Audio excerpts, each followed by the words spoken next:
Okay, boys and girls, the book we're going to read today is called Dear Miss LaRue, Letters from Obedience School, and it is written and illustrated by Mark Tagoo. Now, just looking at this cover, what do you think this book's going to be about? Good job! I agree that this book is going to be about this dog right here. Now, before we actually start reading this, does anybody know what obedience school is? No?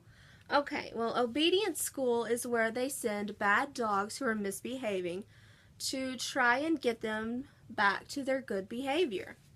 Okay, so let's get started. Dear Miss LaRue, how could you do this to me? This is a prison, not a school. You should see the other dogs. They are bad dogs, Miss LaRue. I do not fit in. Even the journey here was a horror. I am very unhappy and may need something to chew on when I get home. Please come right away. Sincerely, Ike. Now, here is Ike, who is mailing his letter to Miss LaRue. And if we look at this page, this is a picture of him in the back of the vehicle that's taking him to obedience school. Okay. Dear Miss LaRue, were you really so upset about the chicken pie? You know, you might have discussed it with me. You could have said, Ike, don't eat the chicken pie. I'm saving it for dinner. Would that have been so difficult? It would have prevented a lot of hard feelings. Needless to say, I am being horribly mistreated. You say I should be patient and accept that I'll be here through the term. Are you aware that the term lasts 2 months? Do you know how long that is in dog years? Sincerely, Ike. Now, what do you think Ike is eating here? That's right, it's Miss LaRue's chicken pie. And if we look at this page, again, it's Ike typing up his letter to Miss LaRue. Dear Miss LaRue, I'd like to clear up some misconceptions about the Hibbins' cats. First, they are hardly the little angels Miss Hibbins makes them out to be. Second, how should I know what they were doing out on the fire escape in the middle of January? They were being a bit melodramatic, don't you think? The way they cried and refused to come down. It's hard to believe they were really sick for 3 whole days, but you know cats. Your dog, Ike. Now, does anybody know what the word melodramatic means? No? Well, that's a good vocabulary word.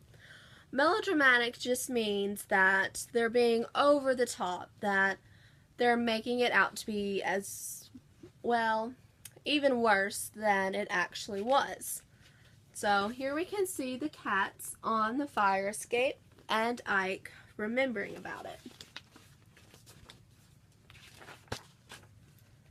Okay, this letter's a long one. Make sure you're paying attention. Dear Miss LaRue, you should see what goes on around here. The way my warden, Miss Klondike, barks orders is shocking. Day after day, I'm forced to perform the most meaningless tasks. Today, it was sit and roll over all day long. I flatly refused to roll over. It's ridiculous. I won't do it. Of course, I was severely punished. And another thing. Who will help you cross the street while I'm away? You know you have a bad habit of not looking both ways. Think of all the times I've saved you. Well, there was that one time anyway.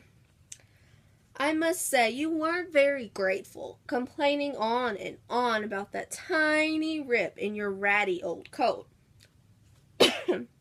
Pardon me. But the point is you need me. Yours, Ike. And here we can see Ike being punished for not wanting to sit or roll over. And here we see this scene right here. Now, why do you think this lady is giving these dogs treats and Ike's not getting any? Because he refused to do what she asked. Good job. Pardon me again. Dear Miss LaRue, the guards here are all caught up in this good dog, bad dog thing. I hear it constantly. Good dog, Ike. Don't be a bad dog, Ike. Is it really so good to sit still like a lummox all day? Nevertheless, I refuse to be broken. Miss Klondike has taken my typewriter. She claims it disturbs the other dogs. Does anybody care that the other dogs disturb me? Yours, Ike. And here is Miss Klondike taking away his typewriter. And so since she's taken away his typewriter, what is he writing on now? Yes, that's right. He's writing on a notebook. Okay. Dear Miss LaRue, were the neighbors really complaining about my howling? It is hard to imagine. First, I didn't howl that much. You were away those nights, so you wouldn't know. But trust me, it was quite moderate. Second, let's recall that these are the same neighbors who are constantly waking me up in the middle of the afternoon with their loud vacuuming. I say we all have to learn to get along. My life here continues to be a nightmare. You wouldn't believe what goes on in the cafeteria. Sincerely, Ike. P.S. I don't want to alarm you, but the thought of escape has crossed my mind. So here he is, pardon me, writing his letter to Miss LaRue while presumably eating dinner. And look, here's this picture of him trying to get his food, and the sign says no howling, biting, scratching, growling, slobbering, or barking in no seconds. What does it mean when it says no seconds? Good job. It means they can't come up for more food once they eat what they already have. Dear Miss LaRue, I hate to tell you this, but I am terribly ill. It started in my paw, causing me to limp all day. Later, I felt queasy so that I could barely eat dinner except for the yummy gravy. Then I began to moan and howl. Finally, I had to be taken to the vet, Dr. Wilfrey. And he claims that he can't find anything wrong with me, but I am certain I have an awful disease, so I must come home at once. Honestly yours, Ike. And here we can see the guards having to take him to the doctor on a stretcher. And here he is in bed. So, since we might not know what the word ill means, what do you guys think? Okay, it could be the same thing as being sick. Good job. Dear Miss LaRue, thank you for the lovely get well card. Still, I'm a little surprised that you didn't come get me. I know what Dr. Wilfrey says, but is it really wise to take risks with one's health? I could have a relapse, you know. With fall here, I think about all the fine times we need to have in the park. Remember how sometimes you would bring along a tennis ball? You would throw it and I would retrieve it every time, except for once when it landed in something nasty and I brought you back a stick instead. Oh, how I miss those days. Yours truly, Ike. P.S. I imagine how awful it is for me to be stuck inside my tiny cell. P.P.S. I still feel pretty sick.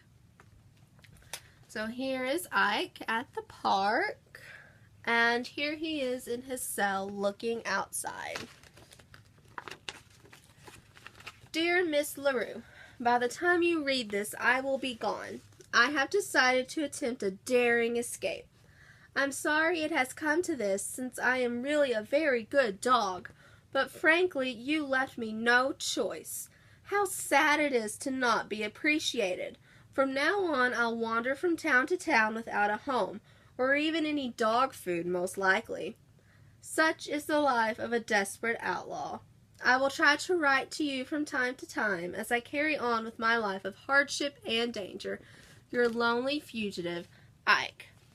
And here we can see him licking the letter so we could send it. And here he is escaping from the obedience school. This is not a letter now. This is a newspaper clipping. LaRue escapes doggy detention. Former Snort City resident Ike LaRue escaped last night from the dormitory at the Igor Brotweiler Canine Academy. The dog is described as toothy by local police. His current whereabouts are unknown. To be honest, I thought he was bluffing when he told me he was planning to escape, said a visibly upset Gertrude R. LaRue, the dog's owner. Ike tends to be a bit melodramatic, you know.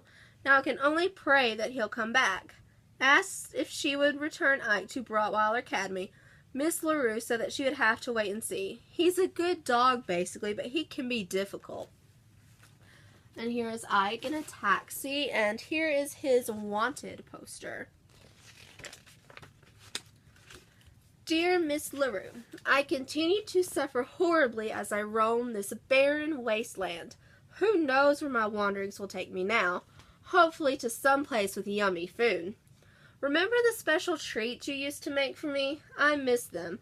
I miss our nice, comfy apartment, but mostly I miss you. You're a sad dog, Ike. P.S. I even miss the Hibbins' cats in a way. And here's Ike on a train. And here is this barren wasteland he's talking about. So what do you think he means by barren wasteland? That there's nothing else there. Good job. Dear Miss LaRue, the world is a hard and cruel place for a stray dog. You would scarcely believe the misery I've endured. So I have decided to return home. You may try to lock me up again, but that is a risk I must take. And frankly, even more than myself, I worry about you. You may not know it, Miss LaRue, but you need a dog. Your misunderstood friend, Ike. Here he is trying to hitchhike back home, and here he is on a plane writing his letter. Oh, look. It's another newspaper clipping instead of a letter. Hero dog saves owner. Ike LaRue, until recently a student at Igor Brotweiler Canine Academy, returned to Snort City yesterday in dramatic fashion. In fact, he arrived just in time to rescue his owner, Gertrude R. LaRue of 2nd Avenue, from an oncoming truck. Miss LaRue had made the trip downtown to purchase a new camel's hair coat. Apparently, she neglected to look both ways before stepping out into traffic. The daring rescue was witnessed by several onlookers, including Patrolman Newman Smitzer. He rolled right out across 2 lanes of traffic to get at her, said Smitzer. It was really something. I haven't seen rolling like that since I left the police academy. And here we can see her being rescued by Ike from the traffic. Miss LaRue was unhurt in the incident, though her coat was badly torn. I don't care about that, she said. I'm just happy to have my Ike back home where he belongs. LaRue said she plans to throw a big party for the dog. All of the neighbors will be there, and I'm going to serve Ike's favorite dishes.